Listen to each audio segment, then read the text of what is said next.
Ujumbe hiyo nimekuja nao kuambia mtu ambaye umepitia katika magumu. Najua watu wamepitia pasta. Sisi watu wa imani tunaweza kuwa hatujaona challenge. Kwa sababu mimi Mungu amenifundisha kitu kimoja. Mimi nimekuwa katika hiyo wakati Mungu ameniinua. Wakati wa corona. Ndio wakati nimejenga nyumba hapa Nairobi yangu ya kuishi. Ndio maana nanunua gari moja ile kubwa zaidi ambayo itakuja nayo hapo wakati unafanya ile fundraising ya tarehe 8.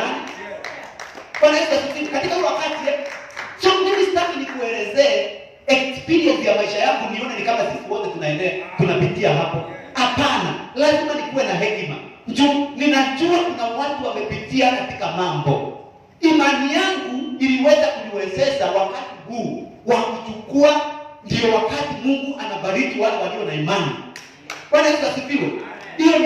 Hiyo ni kiwango kingine katika imani. Lakini najua watu wamepitia katika mambo. Lakini huyu Mungu ambaye ametuwezesha kujenga majumba wakati kuna corona, ametuwezesha kununua magari makubwa wakati kuna corona, ametuwezesha kupata vitu wakati kuna corona. Ndio maana tumesimama hapa katika jina la Yesu kukuambia hata wewe tunakuita ukuje.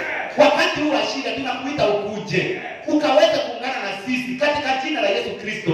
Kama wewe ni mgonjwa, tunatangaza uponyaji.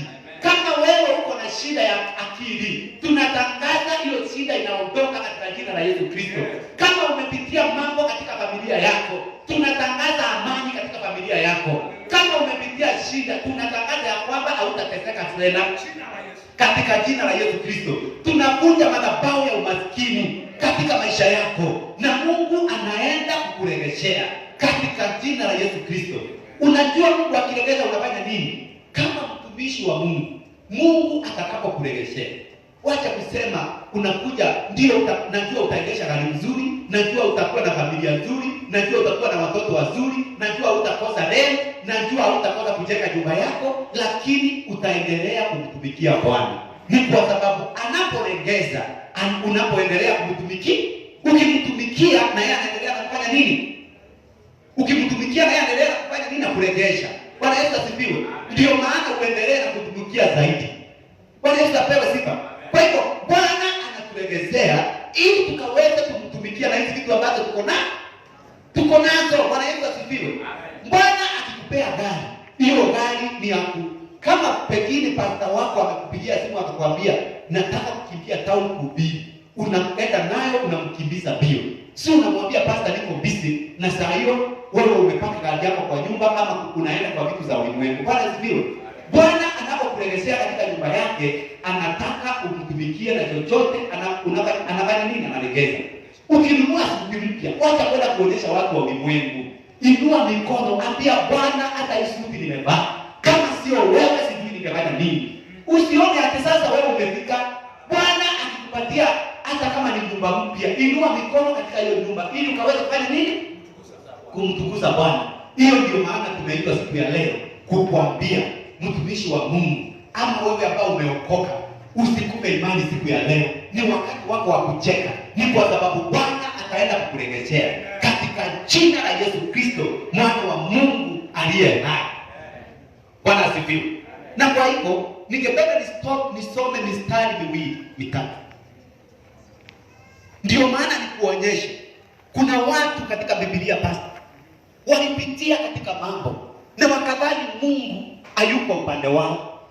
Walipitia mashida na wakadhani Mungu ametuacha, lakini hawa watu wakaendelea na kutumikia Mungu. Kwa hivyo wewe unapitia shida ama wewe ambao unapitia challenge katika maisha yako, unaweza kutoka utakapoendelea na kutumikia nani? Usigiva ama usitoke hata ukachoka. Usitoke. Shida yako si kumaanisha inifaa. Wakati unapitia katika hiyo shida ndio Mungu ako pale wako. Kama upitii shida, angalia maisha yako vizuri. Wewe kama Mungu hayuko hapo. Nakwambia wewe jichunguze vizuri. Kama unapitia shida, jichunguze vizuri. Wakati unapitia shida ndio Mungu anataka kujionyesha katika maisha yako. Kwa hivyo kuna watu ambao walipitia katika mambo katika ulimwengu. Nao watu, mtu mmoja ambaye alikuwa anapitia katika shida, nitakusomea the book of Acts of Apostles. Hii ni shida tu, by the grace of God, but by the power of the Spirit of God. tutajenga madhabahu. Tutajenga madhabahu. Na tutajenga pulpit nzuri. Mahali ambapo tutakuwa tunawekelea nini? Lakini pia Mungu pia saa zingine anataka kufanya pia exercise. Kwa hivyo hii ni shida nzuri. Kwa sababu saa zingine unawekelea mpaka so unachukua advantage kwa kila mambo ambayo unafikiria.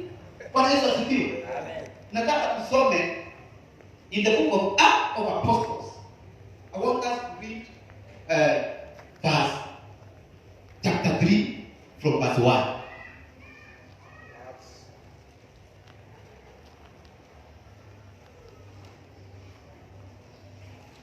Hallelujah.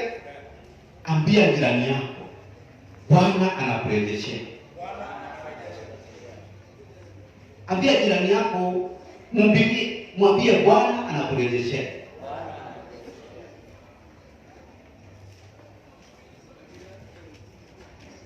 Acts of Apostles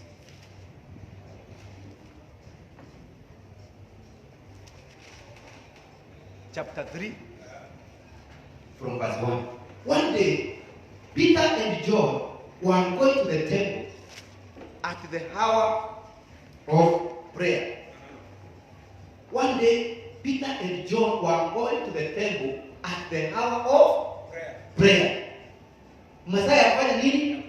Ya kuomba. Peter and John walikuwa watumishi wa Mungu, si ndio? Wewe umekuwa naongea na watu ambao wanakujana kuomba. Bwana Yesu asifiwe. Amen. Watu ambao wamekuja hapa kutoka asubuhi ukaspend wakati na Mungu. Walikuwa wameenda kufanya nini?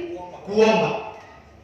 Now a man who was raped from birth was being carried to the temple gate called Beautiful, where he was put every day to beg from those going into the temple courts.